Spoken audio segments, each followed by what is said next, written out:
The sky over Europe burned like it had been torn open.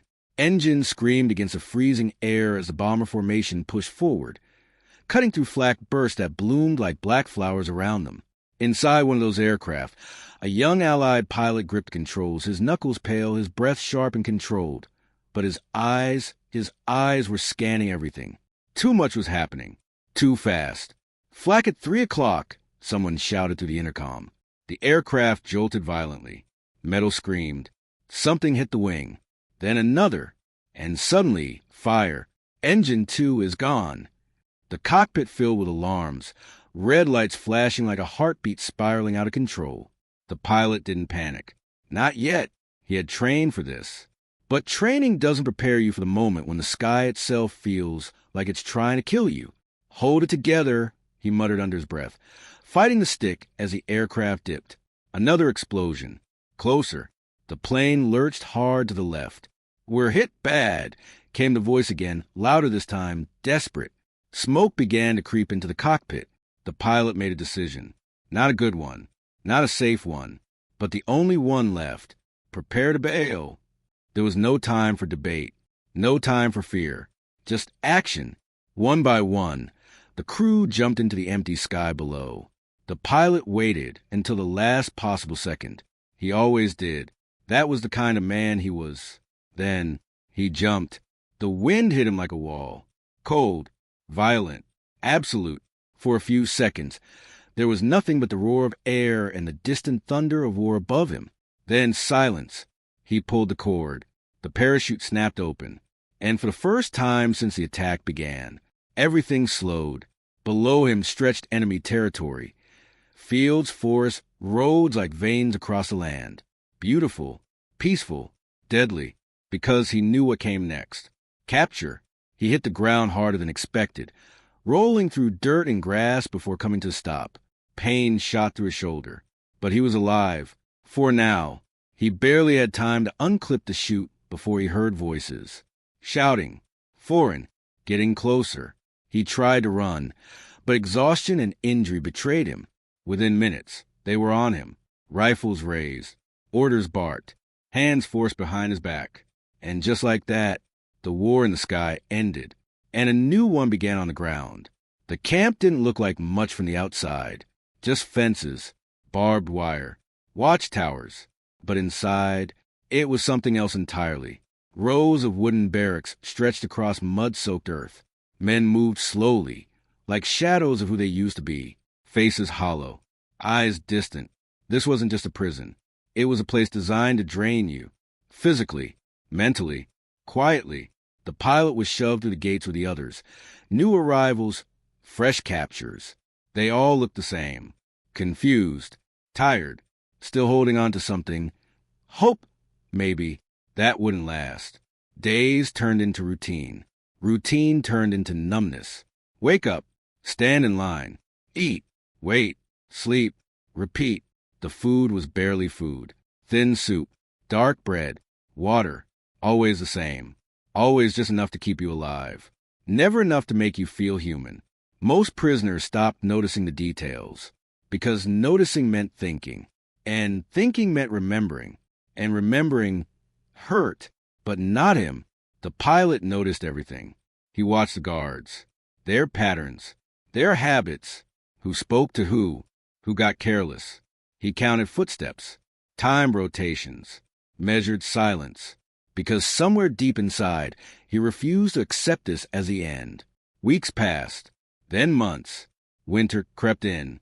Cold settled into the bones. Men got weaker. Some didn't make it. And still, nothing changed. Until one night, something did. The soup was the same as always. Watery, colorless, lifeless. The pilot sat with the others, spoon in hand, staring into the bowl without interest. Then he paused. Something was different, not obvious, not dramatic, just wrong. He leaned in slightly, squinted. There, just beneath the surface, something small, a shape out of place.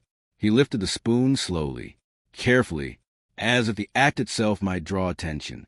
The object floated with the movement, tiny, almost nothing, but not nothing, Not dirt, not food, not random. His eyes narrowed. For the first time in months, his mind snapped fully awake.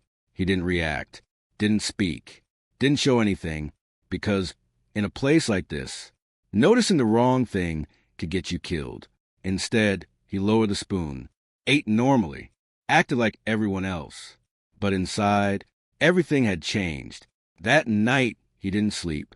He replayed the moment again and again. The shape, the placement, the timing. It wasn't an accident. It couldn't be. But if it wasn't, then what was it? The next day, he waited, watched, observed. And when the soup came again, he looked carefully, slowly. And there it was again, different, but the same kind of wrong. A pattern, subtle, hidden, but real. That's when he understood. Not fully, not yet, but enough to know one thing. This wasn't just food. It was a message, and someone, somewhere inside that camp, was sending it. The realization didn't come all at once. It settled in slowly, like the cold that never quite left the camp. At first, it was just a suspicion, a feeling that something in the routine, something as ordinary as soup, had been quietly altered. But in a place where every movement was watched, every whisper carried risk, suspicion alone wasn't enough. It had to be tested, carefully, silently. The pilot didn't speak of it for 2 days, not because he doubted what he saw, but because he understood the cost of being wrong. Men had disappeared here for less. A glance held too long. A question asked too loudly. Hope, in this place, wasn't just dangerous. It was punishable. So he watched. Every meal, every bowl, every small imperfection floating in that dull, gray liquid. Most prisoners ate quickly, heads down, focused only on quiet survival. But a very few, did what he did. They paused. They looked, and sometimes their eyes lingered just a second too long. That's how he found the first one. A man sitting 2 tables away. Older, thinner, face worn by time and something heavier than hunger. Their eyes met for only a moment, but it was enough. Because in that moment there was recognition, not of the man, but of the question. That night, in the darkness of the barracks, the pilot made his move. Not a bold one, not a reckless one, just a shift, a calculated step closer. The barracks were silent except for the occasional cough, the rustle of blankets, the distant sound of boots outside. The pilot lay still for a long time, listening, waiting. Then, slowly, he spoke. Did you see it?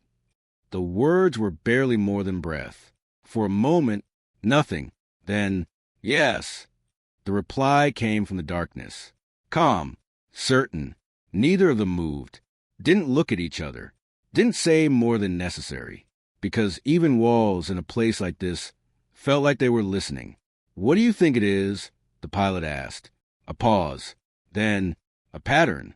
Not a guess. A conclusion. The pilot's pulse quickened. So it's not just me. No. Another pause. I've been watching for weeks. Weeks. That changed everything. This wasn't new. This wasn't random. This was ongoing. Deliberate. Why now? The pilot whispered. Because you finally saw it. That answer lingered longer than anything else. Because it meant one thing.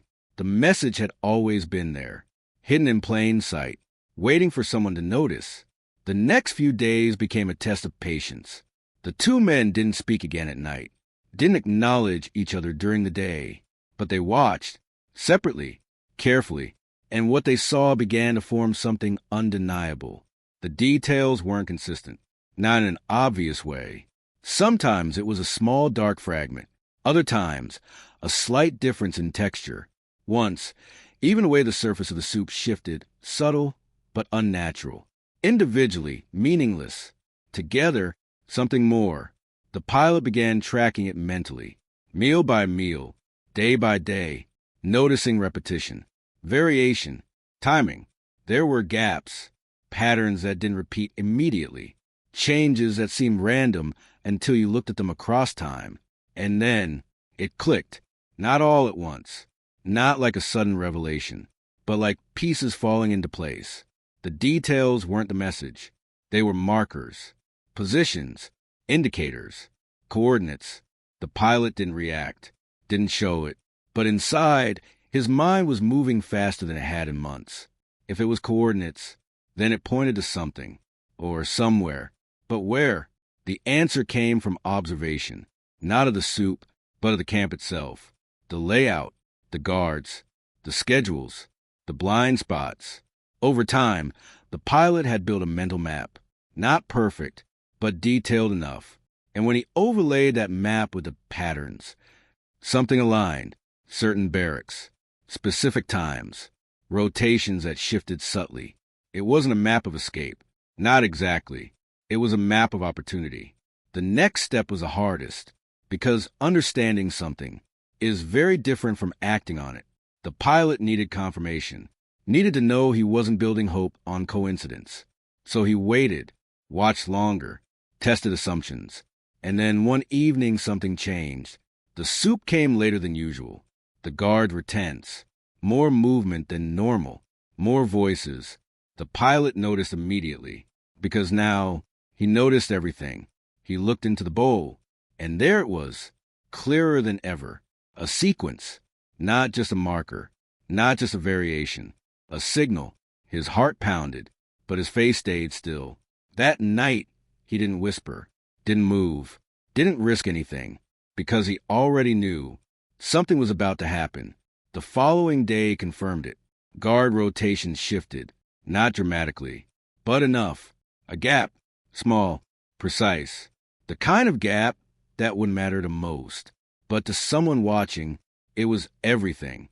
The pilot found the older man again, not by speaking, not by signaling, just by looking. And this time, there was no question, only certainty. They both knew the message wasn't just information. It was timing, and it wasn't meant for one person. It was meant for many. But spreading it, that was the real danger. Because one wrong word, one wrong person, and everything would collapse. So they didn't spread it, not directly. They let others see, the same way they had, by watching, by noticing, by understanding. And slowly, carefully, more eyes began to linger on the soup, more pauses, more moments of recognition. No words, no meetings, no plan spoken aloud, just awareness. And that was enough. Days passed, then more. The pattern continued, building, refining, until it became undeniable.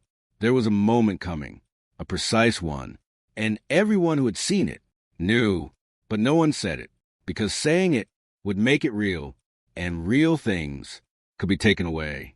The night before it happened, the camp felt different, not louder, not more chaotic, just tense, like the air itself was waiting. The pilot lay awake, eyes open, listening, every sound sharper, every movement heavier. He didn't know exactly what would happen, only that it would. And when it did, there would be no second chance. The moment didn't arrive with a signal. No alarm, no announcement, no dramatic shift in the sky. It came quietly the way everything in that camp did. Morning broke like any other. Cold, gray, unforgiving. Men lined up, guards shouted, boots crushed frozen earth. Routine, predictable, safe. But beneath that routine, something had changed. The pilot felt it before he saw it. A tension in the air, subtle, but real.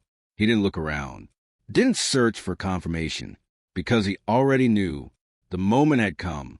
Breakfast was served, the same thin soup, the same dull bowls. He picked up a spoon, looked down, and there it was, not hidden this time, not subtle, clear, deliberate, the final piece. He didn't react, didn't pause longer than usual, didn't give anything away, because now, more than ever, silence was survival. Around him, others saw it too. You could tell, not by what they did, but by what they didn't do. No hesitation, no confusion, just quiet understanding, the kind that doesn't need words, the kind that spreads without sound. The pilot finished his meal, set the spoon down, stood when ordered, moved when told. Everything normal, until it wasn't. It began with a shift, small, almost invisible. A guard stepped out of position. Another turned too late. A tower went momentarily unwatched. Seconds. That's all it was. But seconds were enough. The first man moved. Not fast. Not obvious. Just different. A step where there shouldn't be one. A turn that broke routine. Then another. And another. Like a ripple moving through still water. No shouting. No running. Not yet. Because chaos, if it came too early, would kill them all. The pilot moved with them. Every motion controlled. Every step measured. Toward the gap. The one they had all seen. The one hidden in patterns. The one buried in soup. Closer. A guard looked up. For a moment, their eyes met. Time slowed. But the guard didn't react. Not yet. Because nothing looked wrong. Not until it was too late. The first break came at the fence. A section weakened. Prepared. Not by force, but by time. It gave just enough. And suddenly, the illusion shattered. Men moved faster. More followed. And then, the shouting began. Guards turned. Rifles raised. Orders screamed into the cold air. But by then, it had already started. The pilot ran. Not blindly. Not wildly. But with purpose. Because he knew the path. They all did. That was the genius of it. No single leader. No central command. Just shared understanding. Spread silently. Through something no one thought to question. Soup. Gunfire cracked through the air. Men fell. Some didn't make it far. But others kept moving. Because stopping meant losing everything. The pilot reached the outer line. The final barrier. Barbed wire. Thick. Sharp. Deadly. But there, another weakness. Another detail. Another piece of the pattern. He pushed through. Tore fabric. Cut skin. Didn't stop. Behind him, chaos consumed the camp. Guards overwhelmed. Orders collapsing. Control slipping. Because they hadn't seen it coming. How could they? They had controlled everything. Counted everything. Watched everything. Except the one thing that mattered. What was right in front of them. The pilot didn't look back. Not yet. He ran until the camp became smaller. Until the shouting faded. Until the gunfire became distant echoes.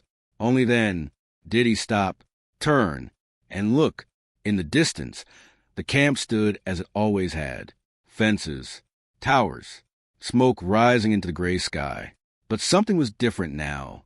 Movement, beyond the walls. Men scattering into the land. Not all of them. Not even most. But enough. Enough to matter. Enough to change something. The pilot stood there, breathing hard, heart pounding. And for the first time since he had been shot down, he felt it. Not safety. Not victory. But something close. Freedom. He looked down at his hands.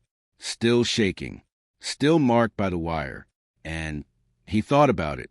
How something so small, so easy to ignore, had made all of this possible. A detail, hidden in something meant to be meaningless. Something designed to be overlooked. Soup. He let out a breath. Almost a laugh. Not because it was funny, but because it was unbelievable. And yet, it had worked. Because someone had been brave enough to start it, careful enough to hide it, and patient enough to let others find it. The pilot turned away from the camp. There was still danger ahead. Still distance to cover. Still a war to survive. But behind him, something had changed. Not just for him. For all of them. Because sometimes, the biggest moments don't come from explosions, or orders, or grand plans. Sometimes, they come from the smallest things. The things no one notices, until someone does.